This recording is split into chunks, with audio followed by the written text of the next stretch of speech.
제목을 한번 같이 읽겠습니다. 시작. 나를 보내신 이의 일. 구소련의 강제 노동소에서 그 일만 맡기면 몇 년이 지나지 못해서 다 죽어간 일이 있었다고 합니다. 근데 사실 그 일은 그리 육체적으로 어려운 일이 아니었다고 해요. 그 일이 뭐냐 하면 이쪽에 벽돌을 쌓게 합니다. 그리고 그 벽돌이 다 쌓아지면 그 벽돌을 허물게 합니다. 그리고 얼마 못 가서 저쪽에 또다시 그 벽돌을 가지고 벽을 쌓으라고 합니다. 그리고 또 그것을 허물고 또 이쪽으로. 육체적으로 그렇게 큰 어려운 일이 아니었음에도 불구하고 이 일을 맡은 분들은 몇 년이 못 되어서 다 죽었다고 해요. 왜 그랬을까요? 이 얼마나 헛되고 의미 없는 일입니까? 그 의미 없는 일들에 지쳐 삶을 마감한 것이죠. 이를 통해서 우리가 무엇을 알 수 있습니까? 삶은 의미가 생명이다라는 것이죠. 사랑하는 성도님들, 여러분은 어떤 의미 있는 삶을 살고 계십니까? 무엇이 여러분의 삶의 원동력이 되어지고 계십니까? 오늘 본문에는 죄책감 가운데 의미 없는 삶을 살던 한 인물을 예수님이 바라보시는 것으로 오늘 본문 1절이 시작하고 있습니다. 예수께서 길을 가실 때 날 때부터 맹인된 사람을 보신지라. 맹인이 예수님을 본 것이 아닙니다. 예수님이 맹인을 먼저 본 것입니다. 우리가 예수님을 먼저 바라보고 믿은 것이 아닙니다. 예수님이 우리를, 맹인된, 영적 장님된 우리를 먼저 바라보시고 구원해 주신 것입니다. 이것을 바울은 로마서 5장 8절에서 우리가 아직 죄인 되었을 때 그리스도 예수께서 우리를 위하여 죽어 주심으로 하나님께서 우리에게 대한 자기의 사랑을 확증하셨느니라 라고 고백하고 있습니다. 삶의 의미를 주시기 위해 우리를 먼저 바라보시고 우리를 구원하신 주님께 감사 찬양 드리는 저와 우리 모든 성도님들 되시기를 주님의 이름으로 축원합니다. 이 사람들의 시각은 참 다양하고 다른 것 같아요. 예수님은 그 소경을 저를 어떻게 도울까, 어떻게 구원할까, 어떻게 저에게 삶의 의미를 줄까라고 바라보셨는데 제자들은 그 소경을 바라볼 때 저 사람이 왜 소경이 되었을까? 저 사람의 죄 때문일까? 저들의 조상의 죄 때문일까? 하는 시선으로 그를 바라보았습니다. 2절 말씀입니다. 제자들이 물어 이르되 랍비여, 이 사람이 맹인으로 난 것이 누구의 죄로 인함이니까? 자기니까 그의 부모니까? 여러분, 이렇게 제자들이 이 지적 호기심을 채우려고 묻는 이 질문은 당시 바벨론 그리고 페르시아, 이 그리스 인근의 만연한 세상적 사상이 유대 백성들에게도 들어가 있음을 알게 하는 것입니다. 당시 사람들은 그랬대요. 마치 우리 불교의 윤회 사상처럼 어떤 사람이 큰 어려움을 겪으면 그것이 과거의 조상의 죄 때문이든 자기의 죄 때문이든 그 죄로 말미암았다라고 이해를 한 것이죠. 인과응보로만 인생을 해석하고 바라보는 것입니다. 많은 경우에 우리도 그런 것 같아요. 그런데 이런 율법의 원리로 이해를 하면 성경에 제일 이해되지 않는 이야기가 하나 나옵니다. 그건 욥의 이야기입니다. 욥이라는 사람은 하나님도 인정하는 의인이었습니다. 그런데 그는 고통을 당합니다. 그래서 그의 친구들이 욥을 위로한답시고 와서 계속해서 공격하는 그 원리가 바로 오늘 이 제자들이 물어본 원리예요. 인과응보의 원리죠. 뭔가 욥이 잘못했으니까 하나님이 욥을 벌 주실 거라는 거죠. 그런데 욥기의 주제는 무엇입니까? 이 인과응보, 심은 대로 거두는 것을 초월해서 일하시는 하나님이 우리가 믿는 하나님이시라는 거죠. 그 대표적인 예가 무엇입니까? 복음인 것입니다. 우리가 아직 죄인 되었을 때, 우리가 아무것도 선한 것을 심지 않았을 그때에 우리를 위하여 자기 몸을 십자가에 내어주심으로 우리를 구원해 주신 그 하나님의 은혜, 그 복음이 바로 대표적인 예인 것입니다. 이 유대인들이 왜 이렇게 이해를 하는가 하는 또 다른 이유는 구약의 말씀들이 그런 오해를 하게 하는 말씀들이 있어요. 그건 말씀에 대한 오해 때문이죠. 시편 58편 3절이 이렇게 말하지 않습니까? 악인은 모태로부터 멀어졌으며 나면서부터 곁길로 나아가 거짓을 말하는도다. 이런 구절들이 구약에 참 많아요. 그래서 마치 모태로부터 하나님의 저주를 받아가지고 태어나서 거짓을 말한다라고 표현하는 것이죠. 그런데 이건 시편이잖아요. 시예요. 그러니까 과장법을 쓴 강조점인 거죠. 하나님이 얼마나 죄를 싫어하시는가 하는 것입니다. 대표적인 예가 출애굽기 20장 5절 말씀에 나옵니다.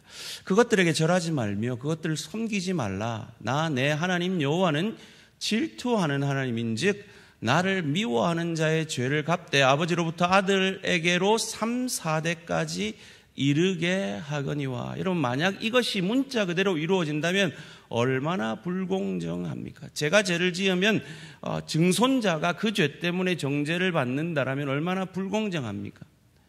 그런 말이 아니라 하나님이 죄를 얼마나 기뻐하지 아니하시는가 하는 강조점이라는 거죠. 그러면 순종하는 자에게 천대의 복을 약속하면, 제가 순종하면 천대까지 아무 일 없다는 얘기가 아니잖아요. 하나님이 순종을 얼마나 기뻐하시는지를 표현하는 과장법을 잘못 이해했기 때문이죠. 그런 의미에서 죄에 대한 우리가 이해가 필요할 것 같습니다. 죄가 어떻게 들어왔습니까?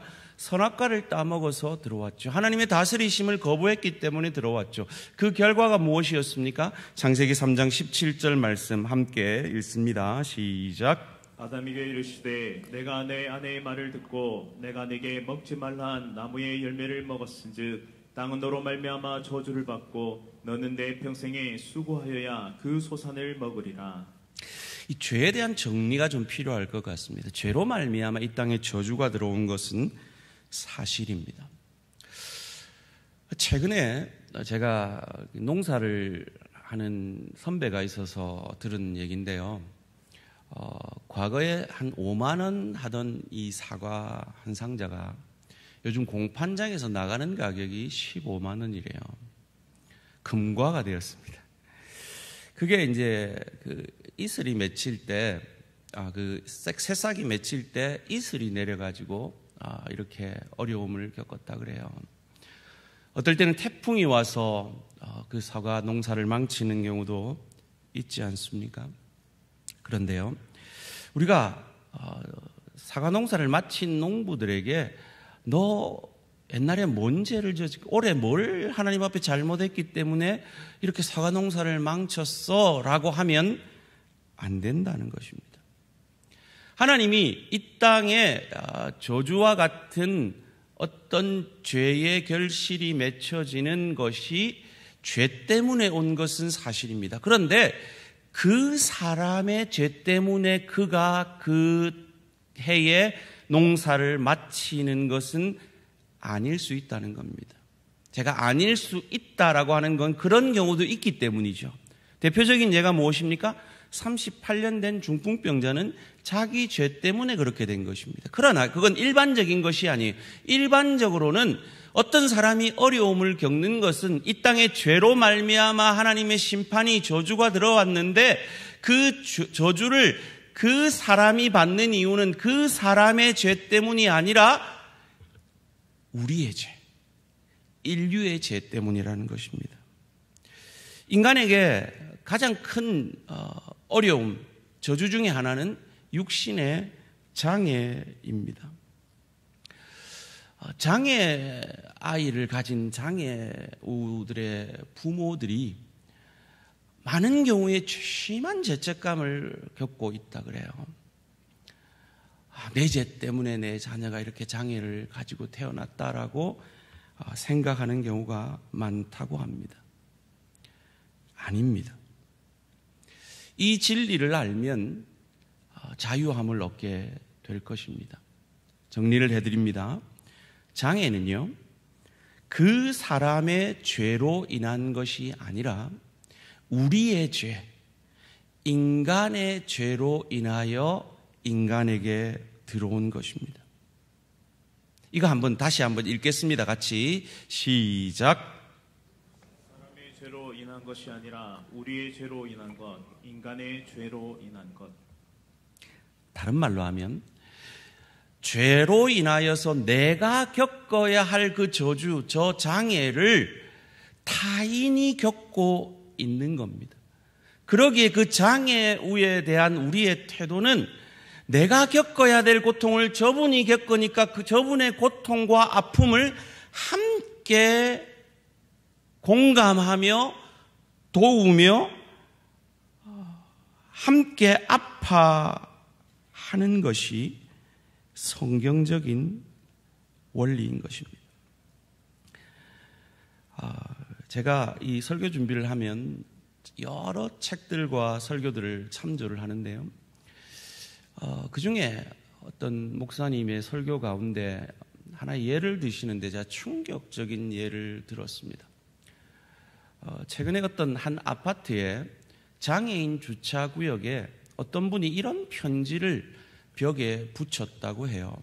장애인 씨, 장애인이 이 세상 사는데 특권입니까?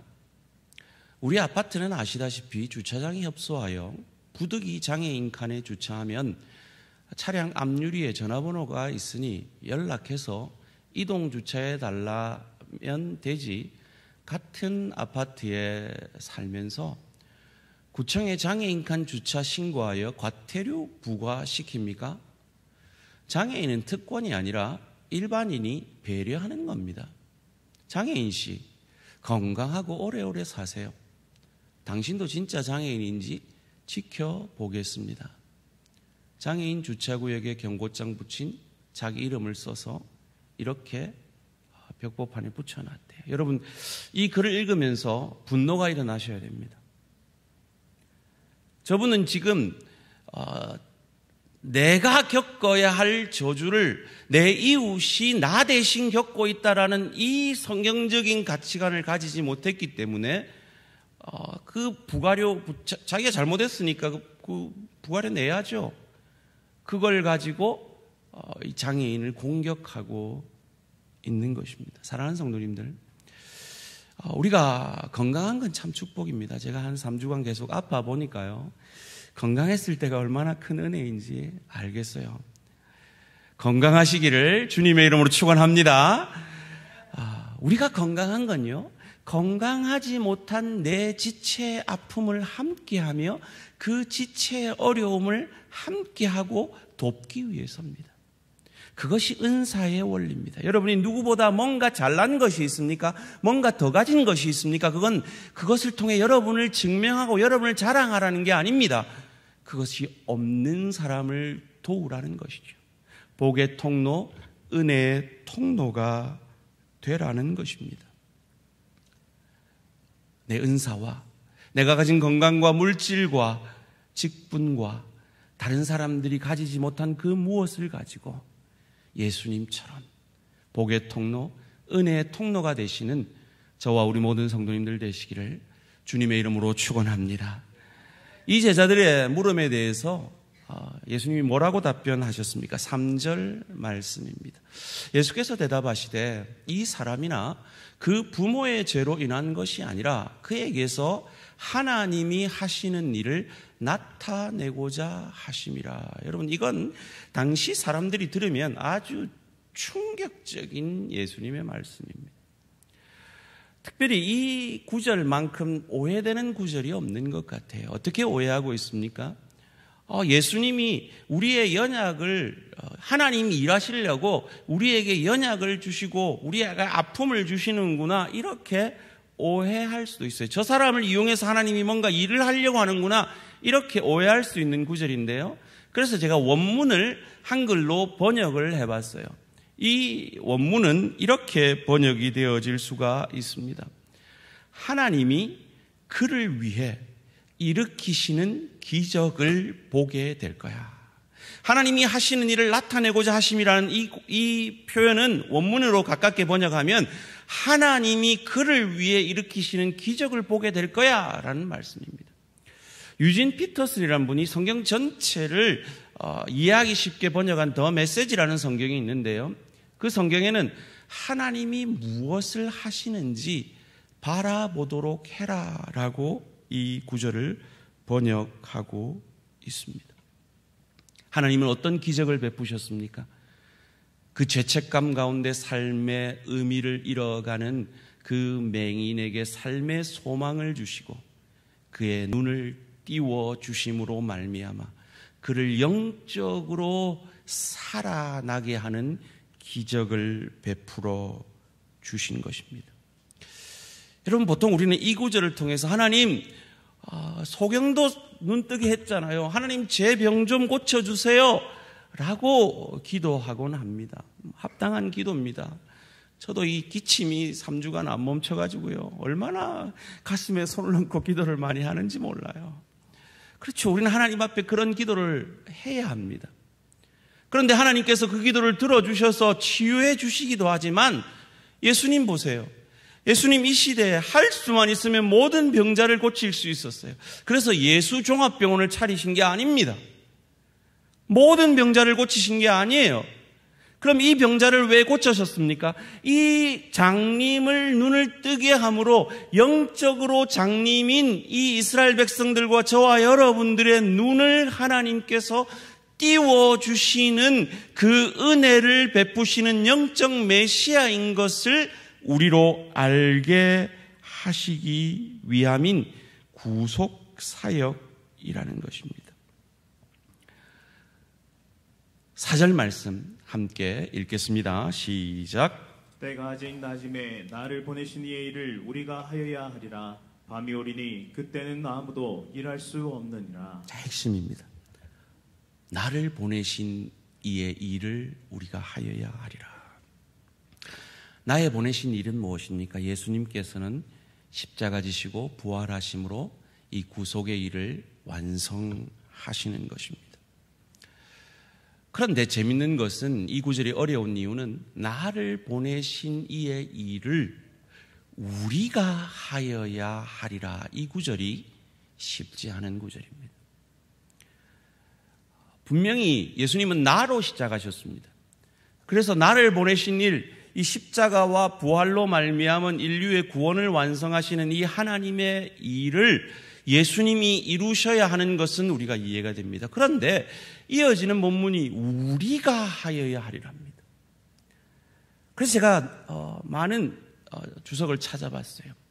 그랬더니 이 성경은 원본이 없다 그랬잖아요. 수많은 사본 가운데 이 우리가 하여야 하리라를 우리가로 번역한 사본이 있고 나로 번역한 사본이 있는 거예요. 그러면 이 두 가지를 어떻게 해석해야 되느냐? 저는 이 두 가지 다 일리가 있다라고 이해할 수 있을 것 같습니다. 내가라고 하면 예수님이 홀로 이루신 전적 은혜인 이 구속의 사역을 예수님이 십자가와 부활로 이루셨다 하는 것으로 이해할 수 있습니다. 그런데 이것을 우리로 해석을 하면 그 은혜를 받은 우리도 그 예수님처럼 이 복음의 사역에 동참되어져야 한다라고 이해할 수 있을 것 같습니다. 밤도 마찬가지입니다. 이 밤은 예수의 십자가 죽음을 얘기합니다. 그럼 나로 해석하면 예수님의 그 십자가 죽음으로 해석을 할 수가 있습니다. 그런데 이것을 우리로 해석을 하면 나도 예수님처럼 죽어짐으로 한 영혼의 구원을 위해서, 복음을 위해서 예수님처럼 죽어짐으로 복음 전해야 한다라고 이해할 수 있을 것 같습니다. 아직 낮이라 밤이 오기 전에 우리가 해야 할 일은 무엇입니까? 보통 우리가 이 구절들을 그래, 아직 내가 일할 수 있어, 아직 내가 건강이 있어, 그러니까 열심히 일하고 열심히 세상을 즐기자라고 이해를 합니다. 일리 있는 말씀입니다. 그러나 그런 열정보다 중요한 것은 방향입니다. 무엇을 하느냐입니다. 우리가 그렇게 열심히 지금 남은 생에 무엇을 위해 하면 우리의 삶이 의미가 있다라는 것입니까? 하나님의 보내신 일을 하면 삶의 의미가 있다라는 것입니다. 십자가, 이 복음 전하는 일을 이야기합니다.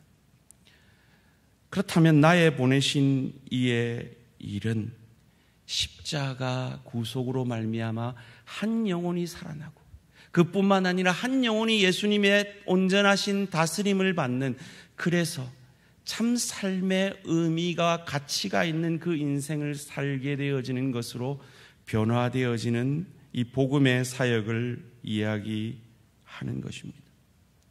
그럼 어떻게 우리가 이 일을 감당해야 할까요? 밤이 오지 않으면 좀 천천히 미루어도 됩니다. 그런데 밤이 올 것이기에 주님의 심정으로 급하고 안타까운 마음으로 우리는 이 복음의 사역에 동참되어 져야 한다라는 것입니다.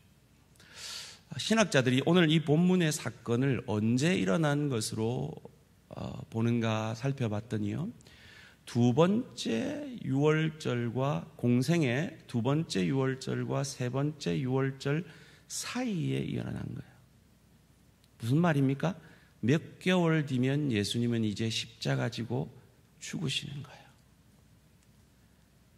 시한부 인생 선고를 받은 예수님이 그 얼마 남지 않은 그 시한부 인생 속에서 안타깝고 급한 마음으로 그냥 지나가던 그 소경을 먼저 바라보시고 그 소경을 고쳐주시고 눈을 고쳐주실 뿐만 아니라 그의 영혼을 구원하여 주신 것처럼 우리도 그 주님의 마음으로 영적 소경된 내 가족, 내 이웃, 내 동료들에게 이 복음을 주님의 마음으로 전해야 한다라는 것입니다.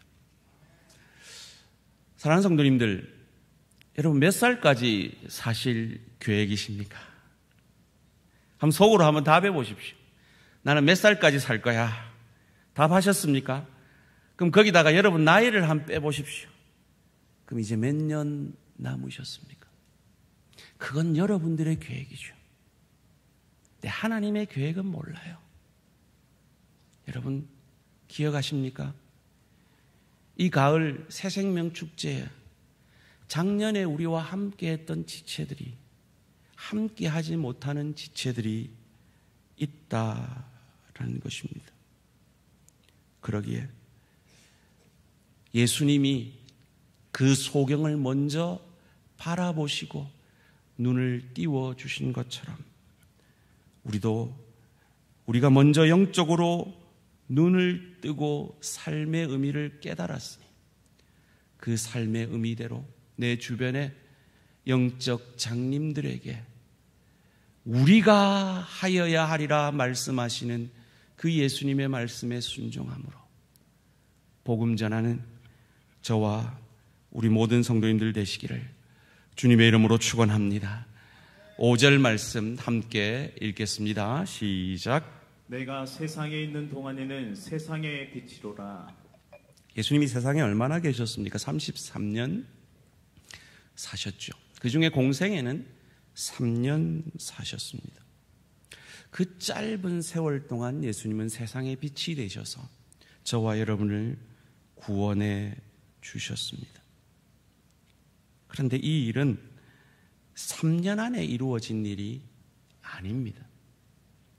오늘 본문 요한복음 8장 56절 말씀입니다. 너희 조상 아브라함은 나의 때 볼 것을 즐거워하다가 보고 기뻐하였느니라. 수천 년 전에 이 아브라함이 예수님이 이 땅에 오실 것을 보고 미리 보고 즐거워하고 기뻐하였다라고 말합니다. 어떻게 봤습니까? 자기 아들 이삭을 죽이려 할 때 아브라함아 아브라함아 말리시면서 양을 예비하신, 그래서 그 양처럼 나의 죄를 위해 죽어갈 메시아가 올 것을 믿음의 눈으로 바라보고 구원을 얻은 것이죠. 이때 이 유대인들의 반응이 재밌습니다. 57절 함께 읽겠습니다. 시작. 유대인들이 이르되 내가 아직 50세도 못 되었는데 아브라함을 보았느냐. 여러분 예수님 지금 몇 살이라고요? 33살이라고요. 32살, 33살이라고요. 이는 마치 저보고 목사님 70도 안 된 사람이 라고 하는 것과 같은 겁니다. 만약에 누군가 저보고 목사님 참 지긋하시네요.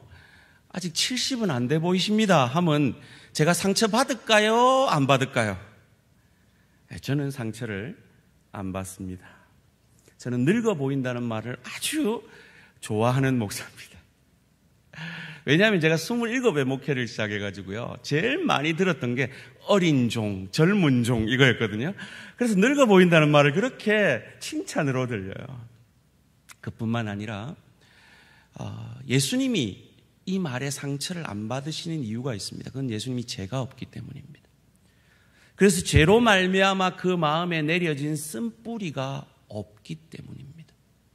그런데요, 사랑하는 성도님들, 혹 여러분 가운데 상대방이 전혀 그런 의도로 말한 건 아닌데 자주 상대방의 말이 오해가 되는 경우가 있으시지 않습니까?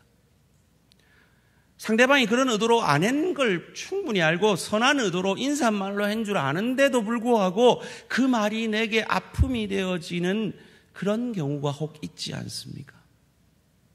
그건 바로 우리 마음에 내려진 이전에 해결되지 못한 상처로 말미암은 쓴뿌리 때문입니다. 이번 금요일, 토요일, 주일 성령께서 귀한 목사님을 통하여서 주시는 말씀과 그 성령의 기름 부으심을 통해 그 쓴뿌리가 사루어진다면 여러분 가족 간에, 지체 간에, 동료 간에 자주 있었던 그 오해도, 그래서 내게 아픔이 자꾸 주어지는 그 아픔의 반복도 사라질 수 있을 줄 믿습니다. 꼭 내 마음에 울고 있는 내가 있어요. 책 읽어보시고요, 이 집회를 기도로 준비하시기를 주님의 이름으로 축원합니다. 저는요 어릴 때 참 잘 울었어요. 지금도 제가 잘 우는데요, 주로 어릴 때 뭐 때문에 울었느냐, 엄마 보고 황도 사달라 했는데 안 사주고, 빈 그릇 바나나 우유 먹고 싶댔는데도 안 사주는 그 엄마 때문에 잘 울었어요. 그래가지고 제가 저는 진짜 고집이 좀 셌어요. 어릴 때 막 울어요. 제가 아무리 울어도 제 울음에 지나가는 아줌마는 아무 관심이 없어요. 심지어 저희 누나들도 관심이 없어요. 오히려 저를 놀려요. 근데 끝까지 울다 보면요, 누가 관심을 가지십니까? 저희 어머니가 관심을 가져요. 그래서 황도 사줄 돈이 없으면 짜파게티라도 끓여주셨어요. 사랑하는 성도님들, 우리 마음에 쓴뿌리로 인해 울고 있는 내가 있으면 우리를 나보다 더 사랑하시는 우리 하나님, 우리 주님이 관심이 있으심을 믿으시고 그 주님 앞에 우리의 상처를 내어드리는 이 집회의 시간 되시기를 주님의 이름으로 축원합니다. 58절 말씀 함께 읽습니다. 시작. 예수께서 이르시되 진실로 진실로 너희에게 이르노니 아브라함이 나기 전부터 내가 있느니라 하시니. 이 공생의 3년 반뿐만 아니라 아브라함이 나기 전부터, 창세 전부터 저와 여러분의 구원을 계획하시고 지명하여 저와 여러분을 부르셨음을 믿으시기를 주님의 이름으로 축원합니다. 이 58절 말씀이 재밌어요. 58절 말씀 한번 띄워주시고요. 이 원문을 보면요, 이 아브라함이 나기 전부터는 과거형으로 되어 있어요. 그런데 내가 예수님이 있는이라는 현재형으로 되어 있어요. 예수님 과거에도 있었어요. 미래에도 있을 거예요. 그런데 이 본문에 현재형으로 쓰고 있어요. 예수님은 현존하시는 하나님이시라는 겁니다. 역사하시는 하나님이시라는 겁니다. 저와 여러분의 아픔을 외면하지 아니하시고 현재 그 역사를 우리 가운데 이루시는 하나님이시라는 것입니다. 그것을 믿으시고 우리를 치유하기 원하시는 하나님 앞에 나아오시는 저와 우리 모든 성도님들 되시기를 주님의 이름으로 축원합니다.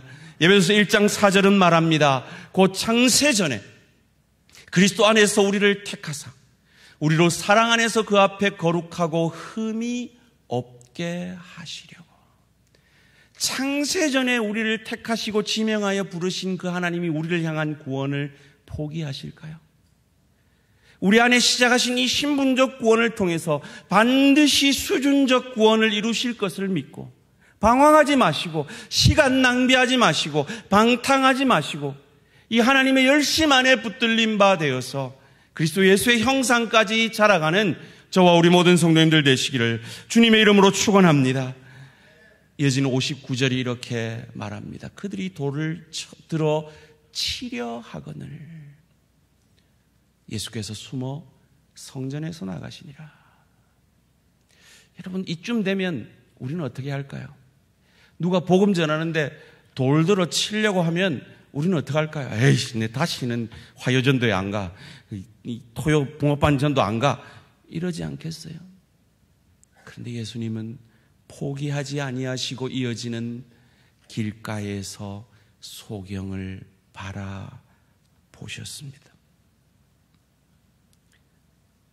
그 주님의 열심으로 구원받은 저희들이, 그래서 헛된 삶을 살 수밖에 없는 우리에게 삶의 의미가 되어주신 우리 주님의 열심에 붙들린 바 되어서 주님처럼 포기하지 않고 이 가을에 나를 보내신 이의 일을 이루는 저와 우리 모든 성도님들 되시기를 주님의 이름으로 축원합니다.